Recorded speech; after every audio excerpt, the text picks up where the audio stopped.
Welcome to our channel English Avenue, where you improve your spoken English every day with listening practice, knowledgeable content, and inspiring stories that help you grow. If you are new here, make sure to subscribe and turn on the notification bell so you never miss our powerful and informative videos. Today, we bring you the inspiring life story of one of the greatest visionaries the world has ever seen, Dr. APJ Abdul Kalam, a man who went from selling newspapers as a child to becoming the 11th President of India. A scientist, a leader, a teacher, and above all, a true humanitarian, he dedicated his entire life to the progress of his country. Unlike most politicians, he became the president not because of power or money, but because of his honesty, intelligence, and love for the people. He was a man of simplicity, a philanthropist, and a source of motivation for millions. Abul Pakir Jainulabdin Abdul Kalam was born on the 15th of October 1931 in a small town called Rameswaram in Tamil Nadu, India. His family was poor, but they were known for their honesty and kindness. His father, Jainulabdin, was a simple boat owner and an imam at the local mosque. He was a deeply spiritual man who believed in hard work and discipline. His mother, Ashiama, was a kind-hearted woman who would often feed poor people in their neighborhood, even when they didn't have enough for themselves. Kalam was the youngest in his family, with 4 brothers and 1 sister. Despite their struggles, his parents always taught their children values of honesty, kindness, and respect for others. But life was not easy. Since they were not rich, young Kalam had to start working from an early age. He would wake up before sunrise to help his cousins sell newspapers. Imagine a little boy, barely 10 years old, waking up in the cold mornings, running from one house to another just to earn a few coins. But he never complained. Instead, he loved his job because it allowed him to read newspapers and learn about the world. Even though his family was poor, Kalam was rich in dreams. From a young age, he was fascinated by the sky, stars, and planes. He wanted to become a pilot and fly high like birds. But he didn't know how difficult that journey would be. Kalam was an extremely bright student.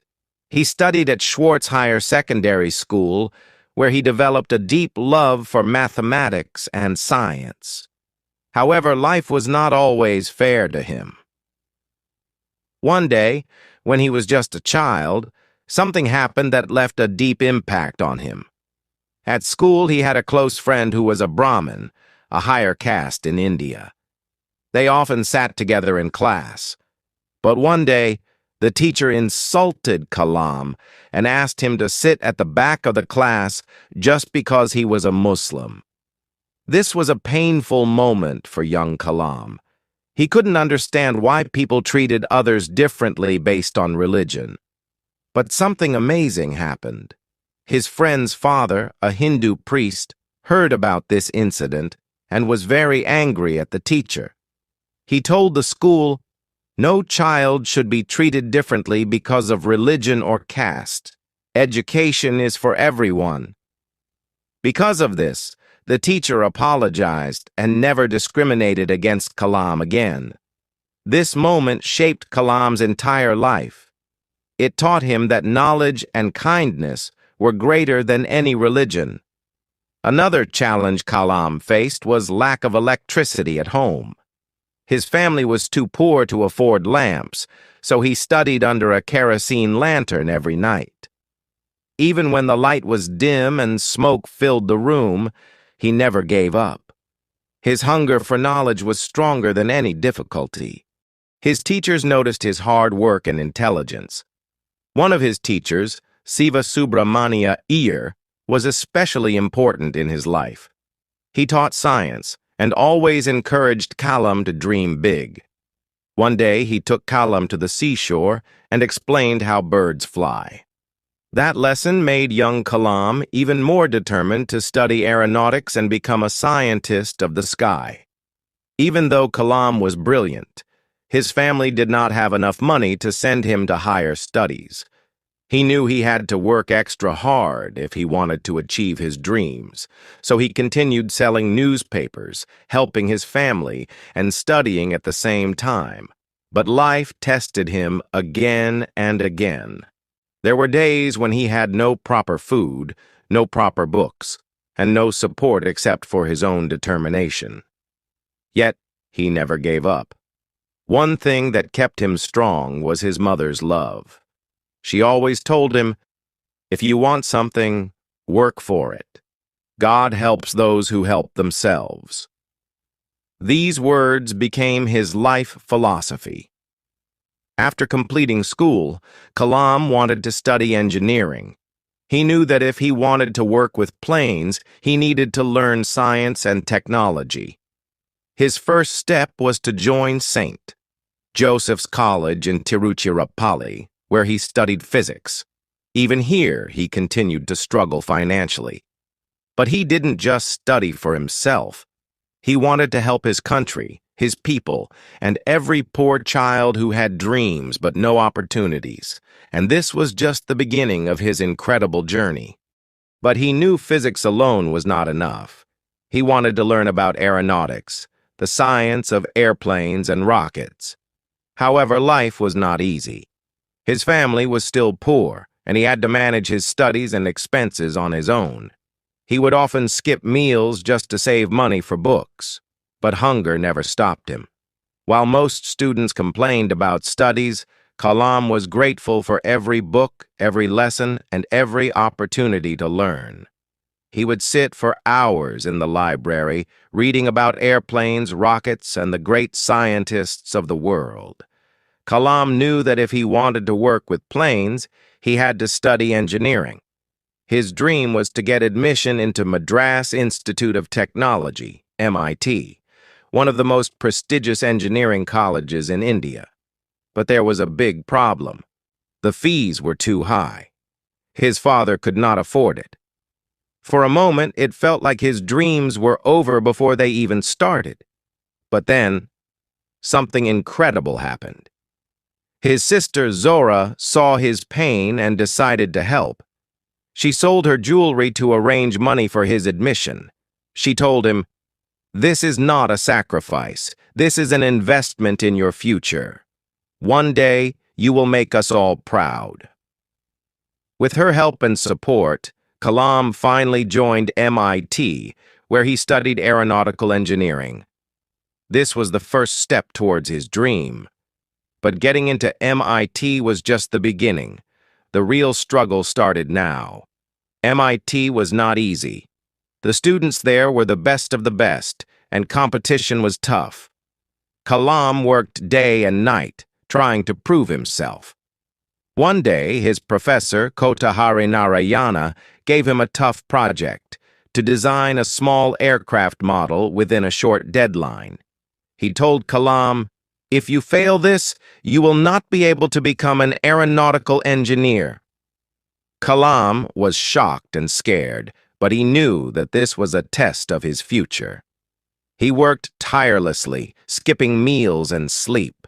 Day after day, night after night, he worked on the project. Finally, after many sleepless nights, he completed the project. When he presented it, the professor looked at it, paused, and then said, "You have done an excellent job. This is what I call dedication. Keep it up." For the first time, Kalam felt that he was truly on the right path. But life was not done testing him yet. Kalam's biggest dream was to become a fighter pilot in the Indian Air Force, IAF. After completing his engineering, he applied for the pilot selection test. He was full of hope and excitement. He worked hard, preparing for the toughest physical and mental tests. But when the final results were announced, his heart broke. Out of 25 candidates, only 8 were selected. Kalam ranked 9th, just one position short. he failed. This was one of the most painful moments of his life. The dream he had since childhood, to fly high in the sky, was gone forever. For days, he felt lost and broken.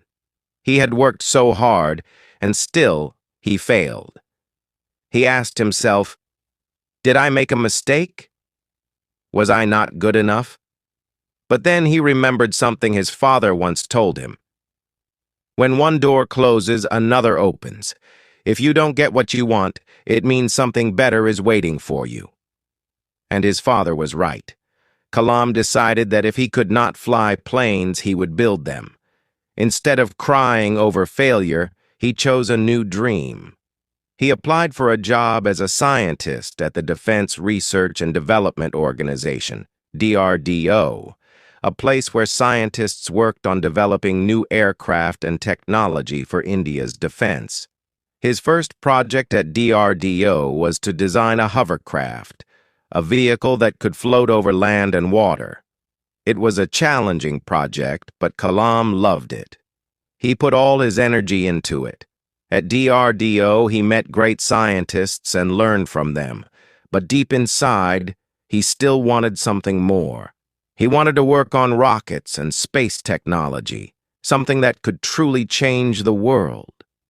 And then, his life took another major turn.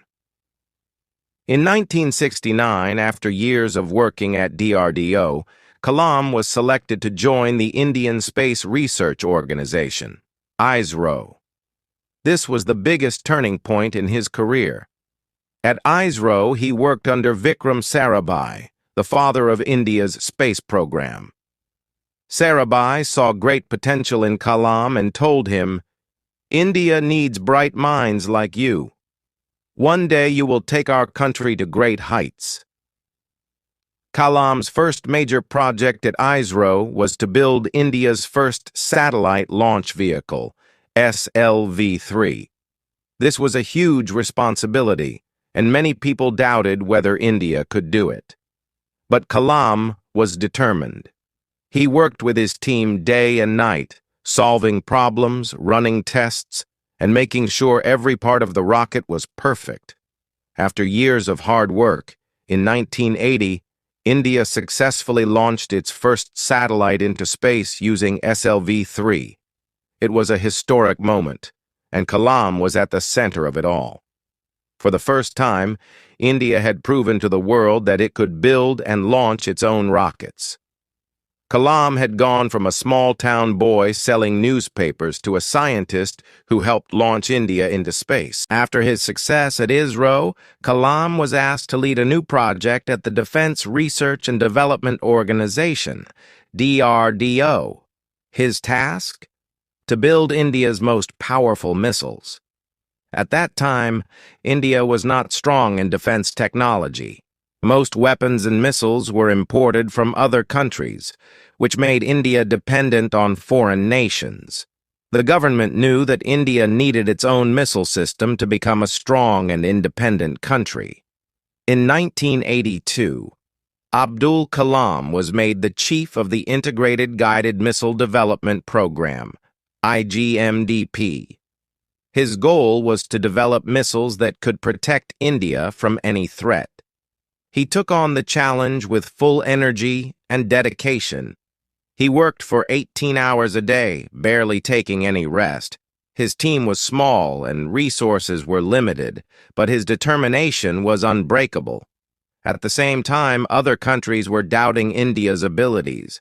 Some Western nations even refused to sell advanced technology to India because they didn't believe that India could develop its own missiles. But Kalam had a different vision.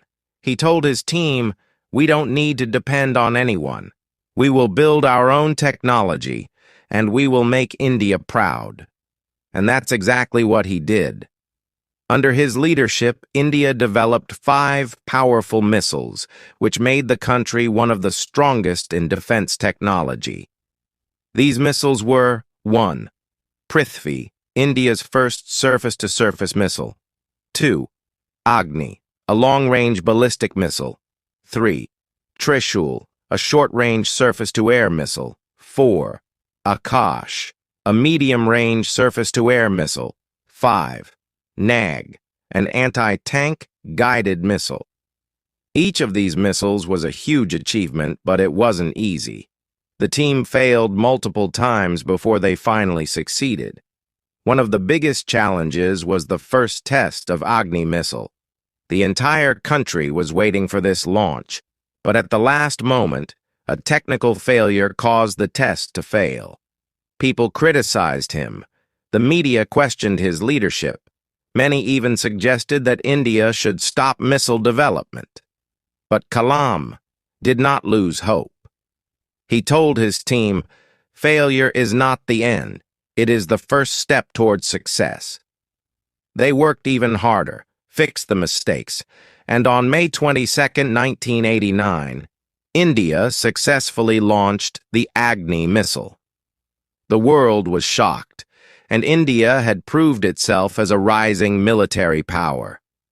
For this incredible achievement, he was given the title Missile Man of India. But this was just the beginning of his greatness. Many people only saw his achievements, but very few knew about the personal sacrifices he made. At one point, when Kalam was deeply involved in his missile projects, his family arranged his engagement to a young woman. The wedding date was set, and preparations had begun. But Kalam was so dedicated to his work that he didn't even attend his own engagement ceremony. His work was everything to him, and he believed that his mission was bigger than his personal life. Eventually, he decided never to marry, dedicating his entire life to India and its progress. Kalam worked tirelessly, sometimes spending days without proper rest. His team members said that he would often sleep in his office chair and wake up just after a few hours to continue his work. He was always the first to arrive at the lab and the last to leave. One of his colleagues once asked him, "Sir, don't you ever get tired?" And he replied, "When you love your work, you don't feel tired. You feel alive." Kalam's genius was recognized worldwide. Scientists from around the world admired his brilliance and dedication. One day, he received an offer from NASA, the world's most advanced space agency. They wanted him to join their team, and they were ready to give him the highest salary ever offered to an Indian scientist. Most people would have accepted such a prestigious job without hesitation. But Kalam refused the offer.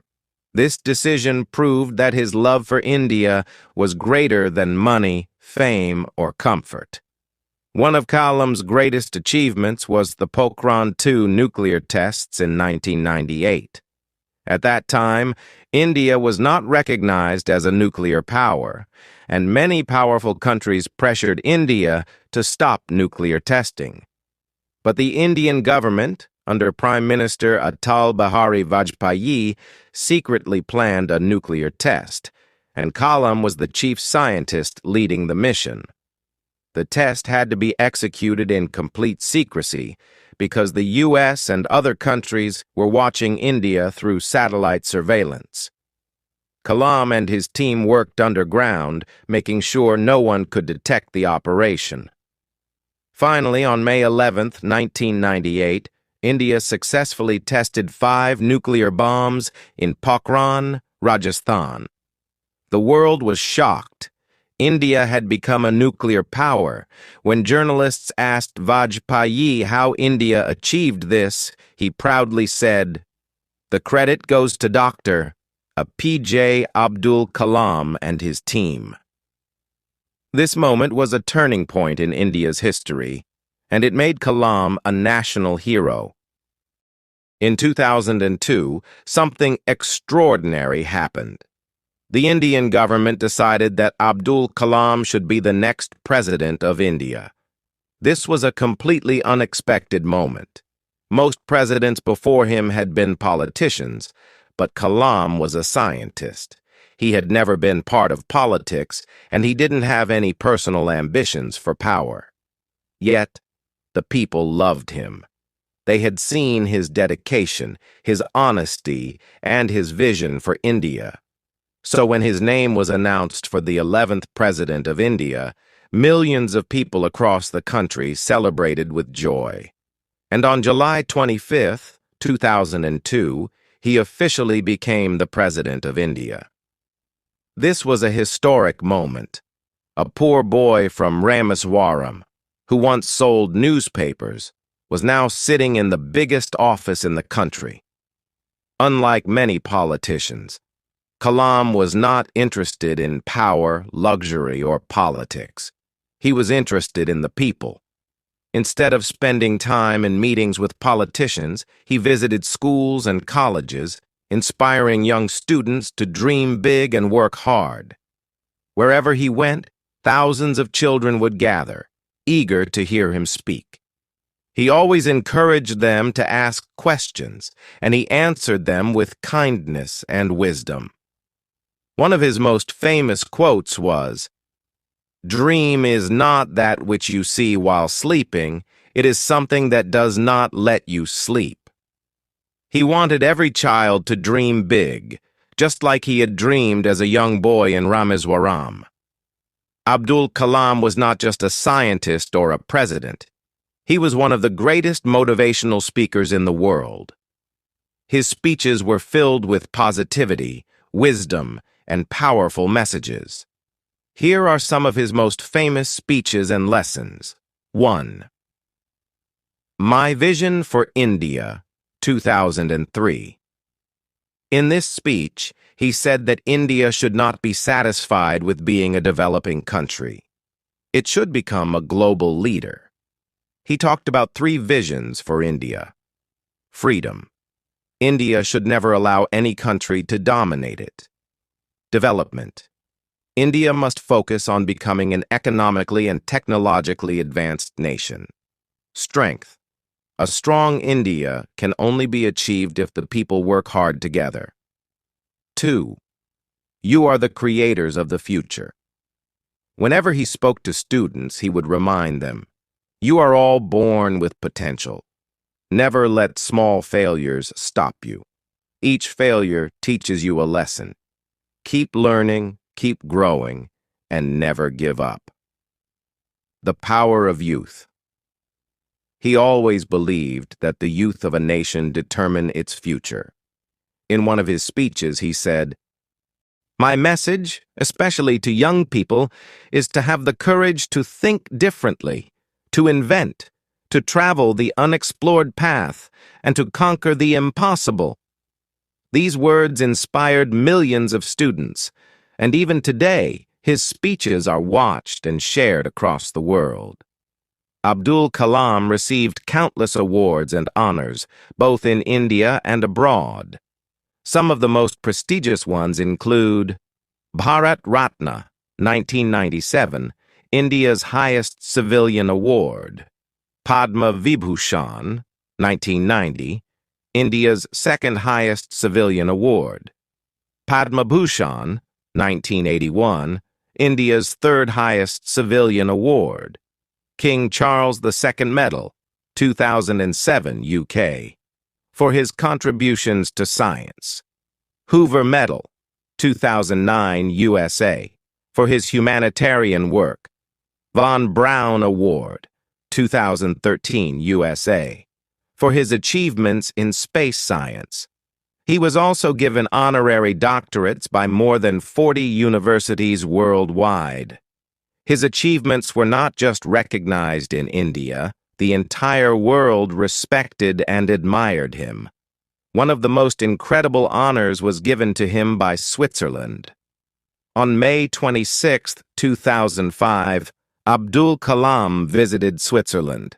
The country was so impressed by his knowledge, wisdom, and personality that they declared May 26th as Science Day in his honor. Even today, Switzerland celebrates this day in his memory, recognizing his contributions to science and humanity. Even after his presidency, Kalam continued traveling, teaching, and inspiring people. On July 27, 2015, He was invited to give a lecture at IIM Shillong, a prestigious college in India. As he stood in front of hundreds of students, he spoke his final words. "Creating a livable planet for humans is my mission." And just moments later, while doing what he loved the most, teaching students, he collapsed and passed away. His sudden death shocked the entire nation.